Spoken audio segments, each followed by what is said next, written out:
on a rainy morning. The Bamboo Grove Association is filled with the fresh fragrance of sandalwood. Ananda, the messenger, sat quietly by the side, observing the Blessed One with calm attentiveness. The Buddha concentrated on compiling the scriptures, his gaze focused and demeanor gentle, his figure appearing especially serene in the bamboo grove at dawn. However, a doubt arose in Ananda's mind. As a close disciple of Shakyamuni, he had witnessed for many years the Buddha's teaching to relinquish attachments and gain insight into all phenomena. However, he noticed that the Buddha's reverence and dedication to the Dharma were extraordinarily profound, almost to an undeniable extent. This doubt lingered in Ananda's mind for a long time, finally emerging quietly on this tranquil morning. Ananda and Zhangzhan rose respectfully and approached the Buddha, their voices tinged with hesitation and reverence. "Venerable Buddha, I have long harbored a question and earnestly seek your compassionate guidance." The Buddha looked up, glanced at Ananda, and smiled, signaling him to continue. "You have followed me for many years, witnessing my Dharma teachings and the details of practice. I deeply understand the doubts in your heart. Speak, Ananda." Ananda took a deep breath, his words tinged with hesitation. "Bhagwan, you have repeatedly taught us that all dharmas are empty, without self or desire. We must let go of attachments, not cling to fame and profit, emotions, wealth, or even the existence of life itself. However, the disciple has observed that you yourself cherish the Dharma so deeply that you do not allow even a speck of dust to stain it. And when reading, you do not allow a single word or sentence to be overlooked. Does this not contradict the teaching of non-attachment?" Ananda lowered his head, his heart growing more perplexed. The teachings of the Dharma are undoubtedly the path to liberation. Yet why do you exhibit such profound truthfulness toward these very teachings themselves? Could this not, in some way, also constitute attachment? His words were gentle, yet filled with inquiry and sincerity. The Buddha did not hasten to respond, but gazed deeply beyond the bamboo grove as a gentle breeze stirred, causing the bamboo leaves to rustle softly. After a while, the Buddha softly spoke. "Ananda, the value of the Dharma does not lie in attachment to any fixed thing, but arises from my deep compassion for the liberation of all sentient beings. You have followed me for many years and witnessed the various occasions when I taught the Dharma to all sentient beings. Have you ever seen me display such attachment to anything?" After a moment's reflection, Ananda lowered his head and said, "Blessed One, I have seen you remain completely unmoved when faced with gold and silver, precious jewels, lavish offerings, or gifts from kings and nobles." The Buddha gently nodded, his tone gentle. "Yes, I never cling to these worldly material possessions. What are they to me, after all? They are nothing but illusions and dreams, transient as passing clouds and smoke. At a glance, wealth that cannot lead sentient beings to liberation can only bring temporary satisfaction and illusory happiness, and cannot resolve fundamental suffering." He paused for a moment, his gaze piercing through the bamboo grove, as if perceiving a certain reality in the distance. However, the Dharma differs. Dharma is not merely an accumulation of knowledge. It is the bridge to awakening and the bright lamp that illuminates the hearts of sentient beings. Without the Dharma, sentient beings will eternally wander in the sea of suffering of samsara, unable to perceive their true nature. Then the Buddha softly said, "Ananda, let me tell you a story. Long ago, a merchant set sail across the vast ocean with a ship full of precious treasures. Suddenly caught in a storm along the journey, with roaring waves tossing the boat, the vessel was on the verge of capsizing. Faced with this disaster, the merchant had no choice but to abandon the treasure-laden boat and desperately swim toward a floating raft, clinging tightly to it. "Ananda, do you say that this merchant is attached to the wooden raft?" After careful consideration, Ananda replied, "Oh, Blessed One, this is not attachment. He holds onto the raft to preserve his life." If he does not act accordingly, he will be lost to the vast ocean. The Buddha nodded, approval shining through the twilight. Exactly so. Although the Dharma is not a precious treasure, in that critical moment, it was his only refuge. Without the Dharma, merchants cannot escape perilous situations. Ananda seemed to have attained some understanding, yet he vaguely felt that there were still unresolved aspects. The Buddha continued, "Think about it. If this merchant finally reaches the other shore safely, do you think he would continue carrying the raft around with him?" Ananda smiled gently and shook his head, replying, "Certainly not. Although the wooden raft is important, its value lies in helping people escape danger.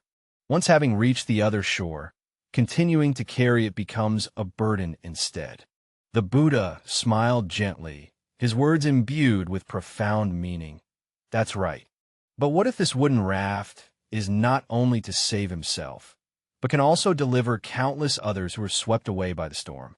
Ananda, at this moment, is it permissible for him to abandon at will?" These words were like a gentle thunderclap, instantly illuminating the understanding of Ananda. He lifted his head, his eyes flickering with a touch of excitement, suddenly enlightened. The Dharma is like that wooden raft. Its purpose is not to cause attachment, but to ferry people to the other shore. If it can still save more people, how could we disdain it or discard it casually? The Buddha's compassionate smile and calm, resolute tone are exactly so. The Dharma is not an object for attachment, but a vessel that carries sentient beings across the sea of suffering to liberation. The merchant's regard for the raft is not attachment, but the understanding of its importance. If there is no great compassion in the heart, how could one cherish a life-saving Dharma boat so deeply? Ananda, tell me, do I cherish the Dharma out of attachment or for the sake of countless sentient beings? Ananda's expression gradually became solemn. With hands joined in reverence, he respectfully said, "Blessed One, I understand now. Your reverence for the Dharma arises from its power to save sentient beings, not from attachment to the Dharma itself." The Buddha nodded and gazed deeply into the bamboo forest, his voice imbued with profound meaning. "Remember, Ananda, true reverence is not about possession of things, but about understanding their essential significance. This cherishing naturally arises from the heart of great compassion." The Buddha remained silent for a moment, then slowly spoke. "Ananda, people often misunderstand the meaning of non-attachment, thinking that it means being indifferent to everything and not caring about anything. But they do not realize that this deliberate disregard is itself a form of attachment." Ananda slightly furrowed his brow, as if he had realized something yet remained somewhat puzzled. The Buddha continued, saying that some practitioners, in order to demonstrate their purity, deliberately avoid pleasant things and even intentionally dwell in filthy places, believing that this proves they are not attached to comfort and cleanliness. "Do you consider this non-attachment?" Ananda whispered softly, "World-honored one, this is not true liberation, is it? Such behavior appears to be letting go, but in reality, it is done to prove one's purity, thereby falling into another form of attachment." The Buddha nodded, revealing a trace of a gratified smile. "Indeed, it is so. True non-attachment is not the deliberate denial or avoidance, but a truthful acceptance of all things. If you deliberately pursue something because you think it is good, that is attachment. If you deliberately reject something because you think it is bad, that too is attachment." Ananda fell into contemplation, and after a moment, looked up and asked, "How should a disciple understand true non-attachment?" The Buddha smiled gently and softly said, "True non-attachment is like a pure and clear mirror. The clear mirror neither rejects any reflection nor deliberately holds on to any image. When needed, it clears appearances. When not needed, it leaves no trace. It neither clings nor resists. It simply reflects the true nature of all things naturally." A glimmer of clarity flashed in Ananda's eyes as he softly said, "Bhagwan, the true meaning of non-attachment is not to withdraw from the world, but to engage with all things just as they are.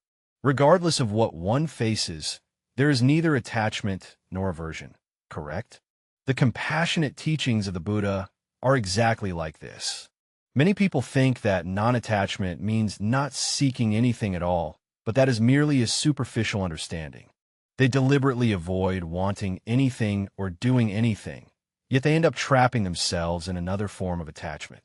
True non-attachment is wholeheartedly engaging when necessary and naturally letting go when not to prove anything, but to be naturally free and in accordance with one's inherent nature.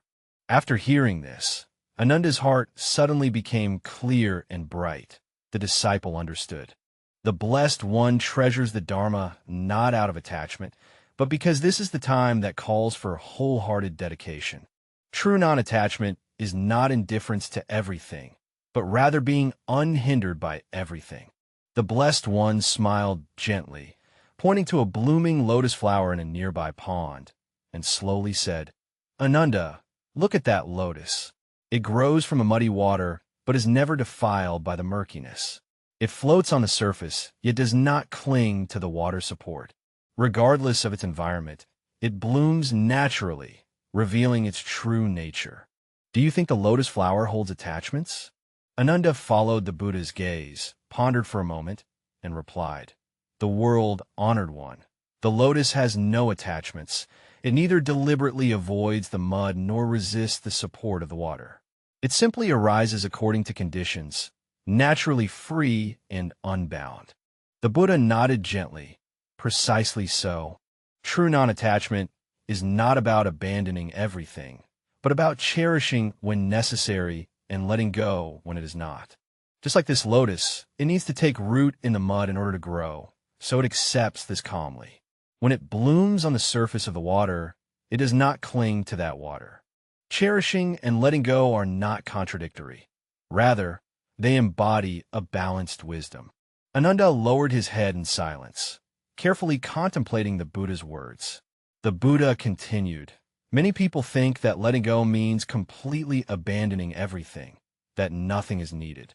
But they do not understand that true letting go is not about discarding, but about transcending.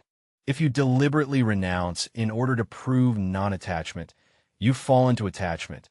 But if you know how to cherish what is needed, you are like the lotus flower, which remains pure and spotless despite growing in the mud."